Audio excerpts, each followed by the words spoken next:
Hello and welcome to the Farmers Exchange Winter Service and Storage Program.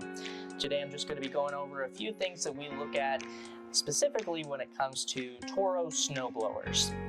The first thing that we look at is your oil system. Now, as far as the oil system is concerned, you want to be making sure that not only you have the right levels of oil, but also that you're using the proper oil for the season. We use the Toro 5W30. This is the proper viscosity for the winter season. The second thing that you want to be looking at is the actual oil level. Now, it's important when you're looking at the dipstick, you take it out, you want to wipe it down first, and reinsert it without threading it back in. This is going to ensure that you are checking the proper oil level. Now, as you can see here, the oil is right in the middle of the stick. This is a good sign that we have good oil levels. In fact, you can even feel free to add more to this. The second thing that you want to be looking at is your fuel system. Now, it's especially important in these that you're using the proper fuel for your unit. In the Toro snowblowers, we like to use Aspen 4, specifically because we see a lot of customers who store fuel over the seasons that they're not using their units. And what this causes is damage to the fuel system, the carburetor, and your engine. Aspen 4 helps to clean out all of that gunk and also makes your engine and fuel system have a healthier, longer lifespan. So, if you have a lot more space that you're trying to blow snow in, you're going to want to use regular fuel, and then maybe at the last few days you can add in some Aspen 4 just to flush out the fuel system. Otherwise, we would recommend using Aspen 4 at all times. We talk a lot about the health of our fuel systems on these units.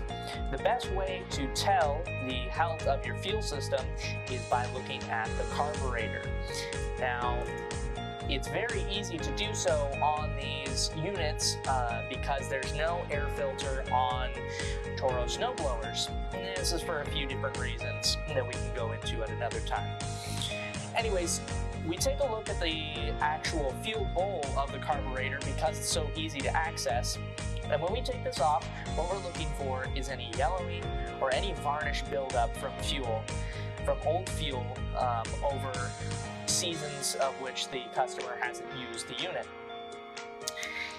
Here you can see that this fuel bowl is actually quite clear. The fuel is very clear and the sides show no signs of any fuel staining, any varnish, any yellowing at all. So this carburetor is very clean and ready for the next season. The third thing that we like to look at on these systems is the engagement system. Now, these are belt-driven units, so it's especially important that you're looking at the belt itself. You're checking for any wear and tear, any rips, any cracks in them, because we'd hate to see you out there blowing snow and your unit suddenly stops working. So, to check this, you want to engage the throttle lever and check the tension of the belt. You want a little bit of wiggle room, not too much though, just enough to ensure that the engine is properly engaging the paddles, which is what we'll look at next. As far as the paddles are concerned, the way it works is that as you move the paddles forward, the paddles actually drive the unit forward because they sit on the ground slightly and lift the unit up. So the best way to check for the health of these paddles is to actually move the paddles themselves. And you can see, as we move the paddles forward, the unit is pushed forward. The other thing you want to check here is the scraper bar. You can see back here. Now, you can see it's dinged up a little bit, but this is a good sign because you know that it's working properly, as the scraper bar actually sits out on the ground at all times and is catching what the paddles do not.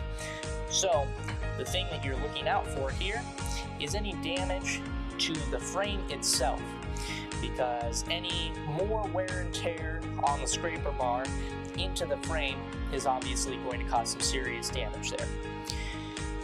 The fifth thing that we like to look at on these units is for the snowshoe movement. Now you want to make sure that it's easy to move so you can direct the angle of the snow in the way you want, but also that it locks into place as soon as you set it to the right angle. You can see here that as I move the chute around, it does lock into place quite nicely, but it's also not too difficult to move around. And that will conclude our winter service and storage checklist. Thank you for tuning in.